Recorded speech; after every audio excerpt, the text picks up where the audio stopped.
السلام علیکم ورحمۃ اللہ وبرکاتہ۔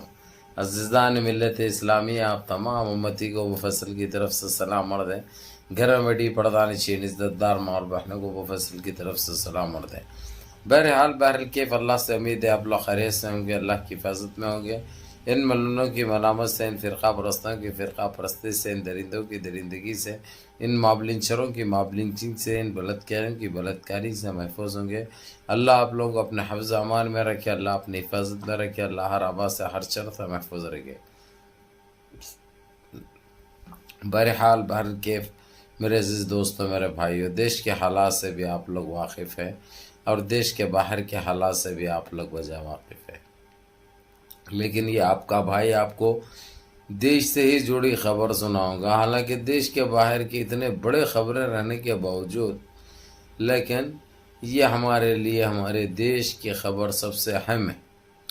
کیونکہ تکلیفیں ہم نے جھیلی ہے، اذیتیں ہم نے اٹھائی ہے۔ جب اچھا وقت آتا ہے تو ہم دیش واسیوں کو بانٹ لینا ہے اپنے آپ، کیونکہ یہ بہت خوشی کے لمحے بہت کم آئے ہیں۔ ان 12 سال میں تو سوائے دقتیں، سوائے پریشانیاں، سوائے مصیبتیں، سوائے برے دن، سوائے مہنگائی، سوائے مابلنچنگ، سوائے بلاತ್ಕಾری کے علاوہ کچھ نہیں دیکھا ہم نے۔ اب کہیں جا کر جب اچھے دن آ رہے ہیں تو مل بانٹنا بہت ضروری ہے ہمارے لیے۔ تو میرے عزیز دوستو، میرے بھائیوں، آپ لوگوں کو تو خیر یہ اچھی طرح سے معلوم ہے، جس طرح سے جو الجھایا گیا، جو دھندلے پیش کی گئے، جو پریشان کیا گیا ہم کو، یہ ساری چیزیں آپ لوگوں کو پتہ ہے۔ جب ان کا کریا کرم ہو رہا، جب صاف ہو رہے ہمارے دیش سے، تو اس سے بڑی خوشی ہمارے کو اور کیا ہو سکتی ہے؟ اس سے اچھے دن ہمارے لیے اور کیا ہو سکتے ہیں؟ بہرحال میرے عزیز دوستو، میرے بھائیوں، جو کچھ بھی آج ان کے ساتھ ہو رہا ہے اس میں انہوں خود ذمہ دار ہے، اس لیے ان کو اتنی تکلیف، اتنی مصیبت میں ہے، ان کا کوئی آنسو پوچھنے والا بھی نہیں ہے، بس سوائے اگرچہ ہمت نہیں ہے تو کم سے کم دل ہی دل میں خوش برابر ہو رہے ہیں۔ اور آپ لوگوں کو یہ بتاتا چلوں میں، گودی میڈیا کون سی اس کی بنی ہوئی ہے؟ ہاں، یہ الگ بات ہے، ان کے کہنے پہ جو ان کو بتایا جاتا ہے وہ اسکرپٹ تیار کی جاتی ہے، اس کا ان کو پیسہ دیا جاتا ہے، وہی استعمال کرتے ہیں۔ لیکن اب تو جو ہے سو ان کا صفایا لگ بھگ ہو چکا ہے، لگ بھگ صرف طے نہیں ہے بلکہ ختم ہو چکا ہے۔ اس کے باوجود بھی ان کو جو ڈر و خوف جو ستا رہا ہے وہ قابل لحاظ ہے، لیکن اب ان کے ساتھ جو برتاؤ ہوگا وہ تو دیکھنے والی بات ہے۔ تو میرے عزیز دوستو، میرے بھائیوں، یہ انڈیا الائنس نے اپنی پوری تیاری کر چکے ہیں۔ جو پچھلی ویڈیو میں آپ نے دیکھا، جو افطار پارٹی بھی تھی، افطار پارٹی میں تقریباً اس کے بعد کچھ یہ لوگ کی 8:30 پونے 9 منٹ کی بات چیت ہوئی، اس میں یعنی من مدوں پہ بات ہوئی ہے، اور وہ لوگ نے یہ کہا ہے کہ ہم خاموشی سے سرکار چلانا ہے، ان کے ویسا اٹھا پٹک ہم کو کرنا نہیں ہے، اور جتنا ہو سکتا دیش واسیوں کو ہم کو فائدہ پہنچانا ہے۔ جتنے دیش واسی جو تکلیف میں تھے اب ان کو راحت پہنچانے کا کام ہے۔ سب سے پہلے تو جو ہے سو یہ سننے میں آ رہا ہے کہ دیش سے بلڈوزر ختم ہو جائے گا، دیش سے جی ایس ٹی ختم ہو جائے گی، دیش سے ٹیبل طلاق ختم ہو جائے گا۔ جتنے بھی جو اذیتیں دیے تھے ایک البتہ جو کشمیر کا مدعا ہے 35A اور 270 کا یہ جو مسئلہ ہے نا، یہ ذرا اس کے اوپر لچک پائی گئی، کیونکہ اکھلیش یادو اور ممتا بنرجی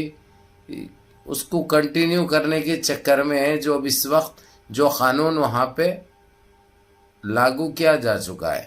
اس کی طرف یعنی یہ سود بیٹھے ہوئے تھے وہاں پہ، یعنی بیٹھے ہوئے تھے یعنی، تو وہ آپس میں یہ لوگ کو مل کے کرنا ہے، تو شاید ہو سکتا وہ تو نہیں ہوگا، تو یہی تقریباً 7 چیزوں کے اوپر ان کی رضامندی ہو چکی ہے، جس میں دو کشمیر کے تعلق سے تھے، جس میں ممتا بنرجی اور شرد پوار کا بھی یہی ماننا تھا کہ وہ چیز کو کنٹینیو کرنے میں بہتری ہے۔ تو اس میں چپتی خاموشی اختیار کرے اکھلیش یادو، نتیش کمار، چندرا بابو نائیڈو، راہل گاندھی، یہی تو چیزیں ہیں جو دیش کو بھی لے کے چل سکتے ہیں اور دیش واسیوں کو بھی لے کے چل سکتے ہیں، کیونکہ اس میں کسی کا کوئی نقصان نہیں ہے۔ جس میں جہاں پہ عوام خوش ہے، دیش واسی خوش ہے، اور دیش کو اگرچہ کوئی چیز کا فائدہ ہو رہا ہے تو اس کو کنٹینیو کرنے میں بہتری رہتی ہے۔ یعنی یہ ایک چیز کھل کے سامنے آئی، اور اس سے یہ اندازہ بھی لگایا جا سکتا ہے جی وہ بے روزگاری جو ہمارے دیش میں اب ایک بہت بڑا ایک مدعا بن چکا ہے، بہت بڑا ایشو ہے، وہ بھی ختم کے دہانے پہ ہے، اس کے بھی راستے نکالے جا رہے ہیں، جو کہ یہ ایک بہت بڑی بات ہے۔ اور مہنگائی بھی ختم ہونے والی ہے انشاءاللہ تعالی۔ اب وہ کیسے ہوگی، کیا طریقہ اپنایا جائے گا، یہ دیکھنے لائق ہوگا اور سب کو انتظار ہوگا۔ تو میرے عزیز دوستو، میرے بھائیو، اب یہ نہیں ٹائم بالکل ان کا کم ہے۔ اب جیسے ہی شپت لیں گے اور یہ چیزیں جو پہلے ہی ڈسکس کر چکے ہیں یہ لوگ، اس کو پائے تکمیل کریں گے، اس کو پائے تکمیل کریں گے۔ اور یہ جو مثال کے طور پہ جو کانگریس کے اسٹیٹوں میں جو لگائے گئے ہیں عورتوں کے لیے بسوں کا فری ہے، اور جو گھریں جو بانٹے جا رہے ہیں رہنے کے لیے، 2 bed room 1 bed room 1 hall کا، یہ چیز جو ہے سو شاید سارے دیش میں بھی لاگو ہو جائے گا۔ ابھی تو صرف تلنگانہ میں زیادہ تر چل رہا ہے، اور کرناٹک میں بھی جو ہے سو یہ شروع ہو رہا ہے، لیکن ابھی یہ سارے دیش میں جس وقت انڈیا الائنس کی سرکار آ جائے گی، اس کے اوپر یہ کوشش کریں گے کہ سارے دیش واسی کو رہنے کے لیے چھت ہو، کھانے کے لیے کھانا ہو، پہننے کے لیے کپڑا ہو، یہ بہت ضرور ہو جائے گا۔ اب لیکن اب آپ لوگوں کو، میرے عزیز دوستوں، میرے بھائیوں، اب یہ ہر چیز یہ لوگوں کے جو بھی ڈسکس ہو رہی ہے، آپ لوگوں کو میں ساری چیزیں ٹائم ٹو ٹائم بتا دیا کروں گا، تاکہ آپ لوگ گمراہی کی طرف توجہ نہ دیں۔ اور جو اب انہوں بھی گانا چالو کریں گے، اب ناچنا چالو کریں گے، ناچ رہا تو آنگن تڑا جو بولتے تھے، اب یہ انہیں برابر یہ ان کی پنگی بھی بجے گی اور برابر انہوں ناگن کا ڈانس کریں گے انہوں۔ لیکن گانا کون سا گانا چاہیے، اب دیکھا جائے تو انڈیا الائنس والے مار دیا جائے کہ چھوڑ دیا جائے، بول تیرے ساتھ کیا سلوک کیا جائے، یہ جمتا ہے ان کے لیے۔ بہرحال منظم رہیے، متحد رہیے، اپنی صفوں میں اتحاد برقرار رکھیے، نمازوں کی پابندی کریے، ماں باپ کی خدمت کریے، بڑوں کے احکام پہ عمل کریے، اور اپنے اس بھائی کو بھی دعاؤں میں یاد رکھیے۔ السلام علیکم ورحمۃ اللہ وبرکاتہ۔